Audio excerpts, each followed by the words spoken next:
एक गरीब ब्राह्मण रहता था। गरीब ब्राह्मण के कोई संतान नहीं था। जो ब्राह्मण था वह गुरु बृहस्पति भगवान का व्रत करता था। तो उसे व्रत के प्रताप से उसे एक बेटी प्राप्त हुई। बेटी जैसे जैसे बढ़ती जाती, जैसे जैसे चंद्रमा बढ़ता है वैसे उसकी बेटी बढ़ती। और वह जब वो थोड़ी बड़ी हो गई, 5 साल की हो गई, तो पूजा पाठ करती और स्कूल जाती। तो जब वो स्कूल जाती तो अपनी मुट्ठी में चौभर ले जाती और रास्ते में छींट देती और कहती कि हे गुरु बृहस्पति भगवान, यदि मैं आपको सच्चे मन से पूजा पाठ करती हूँ तो मेरे इस जौ को सोने को बना दीजिए। जब वो लड़की वापस आती थी स्कूल से तो उस जौ को वापस बीन कर लाती थी। एक दिन वह उसकी पंडित की जो बेटी थी वह उसे फटक रही थी। तो पंडित ने कहा कि अरे बेटी, सोने के जौ को फटकने के लिए सोने का सूप भी होना चाहिए। तो जब उस लड़की ने कहा ठीक है पिताजी, सुबह हुई, नहाई धोई, गुरु बृहस्पति भगवान का व्रत किया।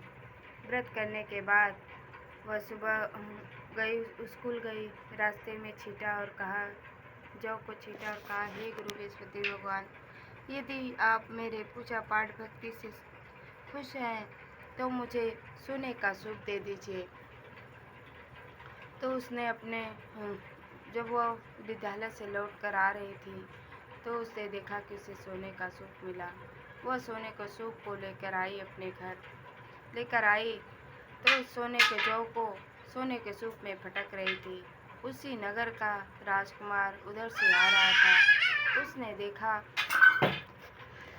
देखा कि सोने को जौ को सोने के सूप में फटक रही है तो इसके अंदर कितना गुणवान होगा। उसने उसे देखकर जाकर अपने घर पर बीमारी का बहाना करके बैठ गया। तो उसके माता पिता ने पूछे कि बेटा तुम्हें क्या दुख है। तो उसने कहा कि पिता, मुझे कोई दुख नहीं है, मुझे बस उस लड़की से विवाह कर दीजिए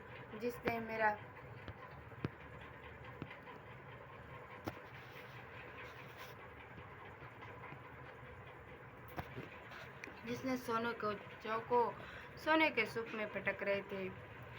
तो राजा साहब ने अपने नौकरों को पंडित के यहाँ भेज दिया और कहा कि हे पंडित, तुम्हारी लड़की से राजा साहब के लड़के का विवाह होगा। तो पंडित बहुत खुश हुआ, कहा कि इससे बड़ी मेरे भाग्य की क्या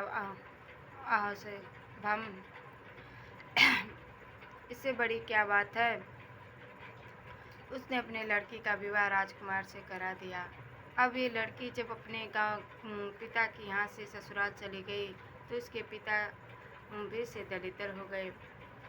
तो कुछ दिन के बाद उसे पता चला कि मेरे पिता बहुत दुखी हैं, खाने के लिए लाले पड़े हैं। तो उसने संदेशा भिजवाया कि जाओ मेरे पिताजी को बुलवा लाओ। उसके पिताजी उसके पास गए और उसने कहा, पिताजी, एक दिन आप माताजी को लिवाइए, मैं उन्हें समझा दूंगी, इससे आपकी दलितर दूर हो जाएगी। उसके पिताजी ने उसे अपने बेटे के घर लाया। तो उसने अपने माँ को कहा, माँ सबसे पहले आप नहा लीजिए। तो उसने कहा, नहाता कौन है? मैं नहीं नहाऊंगी, मुझे तो उसने गुस्सा होकर काल कोठरी में बंद कर दिया। सुबह वो अपनी माँ को निकाला और उसे नहलाया धुलाया, पूजा पाठ कराया। इससे उसके मन को शांति मिली और उसे संतुष्ट हुआ।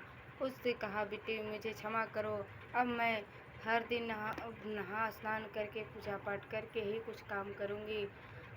ऐसे वह जो पंडिताइन अपने घर गई, पूजा पाठ की, फिर से उसका धन वैभव वापस आ गया। वह जब तक जी तब तक गुरु बृहस्पति भगवान का व्रत किया, पूजन किया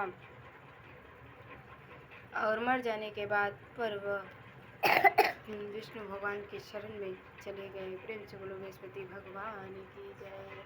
हर हर महादेव। सदा करे। श्री गुरु मैया भवानी की जय। जय हो।